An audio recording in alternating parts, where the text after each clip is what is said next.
This is McCook's Mr. Billson. Honored to have you here.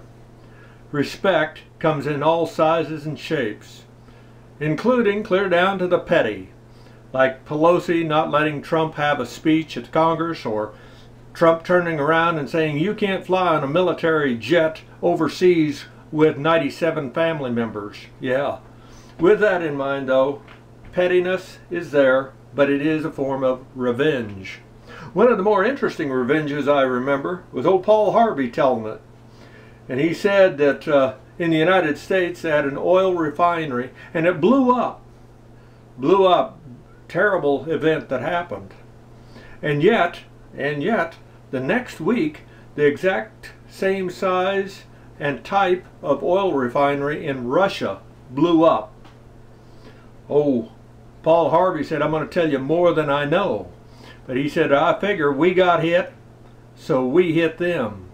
Because we wanted them to, number one, know they did it, and also to tell the Russians we can do it back to you anytime we want. Yeah, revenge. And it goes all kinds. And of course every movie quite often is loaded with revenge. At the same time they tell people to just mellow out and chill. But it doesn't always work that way. And not always just aimed at people. Good friend of mine had a little dog. Lived a couple miles outside of Trenton, south of Trenton, Nebraska here. And he said his little dog was bitten by a rattlesnake. Okay. And so, and it killed it.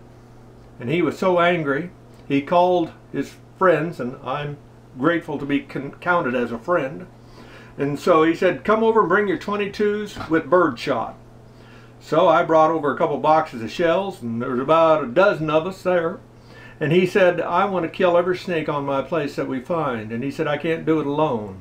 And he said, then I want to go out, and I've gotten permission from the landowners around me to kill rattlesnakes on their property. So he said, I want a 1 mile radius that we've killed as many rattlesnakes as we possibly could. Okay. And so we made a scan, and anything that we saw, we'd flip over boards, what have you, and you'd find a rattler now and then, and you'd shake a few of them evergreen trees and cedar trees once in a while. You'd get a buzz about 2 to 3 foot off the ground. All that, and by the end of the day, we'd killed near 200 rattlesnakes. We had a 3-pound coffee can clear full of rattlesnake rattles. You bet. Revenge. But it isn't a new thing. Just south of here into Kansas, maybe 40 miles, homesteader dug a cave. He was going to make a sod home, but he started out with just digging a cave for protection for his family. And one day he was gone, and a buffalo herd came through. Hundreds of them came through and ran over the area where he had dug that cave, and by running on top of it, they caved that cave in on his wife and his 2 little kids. And that caved in, and of course they perished, they suffocated in that cave because of the cave-in. He came home to find it. He then went to a settlement, they didn't have anything big enough to be called a town, told what happened, and he said, I'd like everybody to help me that can. So everybody got the guns, and they went out and they followed that herd of buffalo. Found them in a valley, and they circled the valley. And they started shooting. They ran out of bullets, so they estimated that there was about 600 in there. They didn't get them all, but they shot most of them, I'm here to tell you. They shot most of them, and that guy got his revenge for what they had done to his family.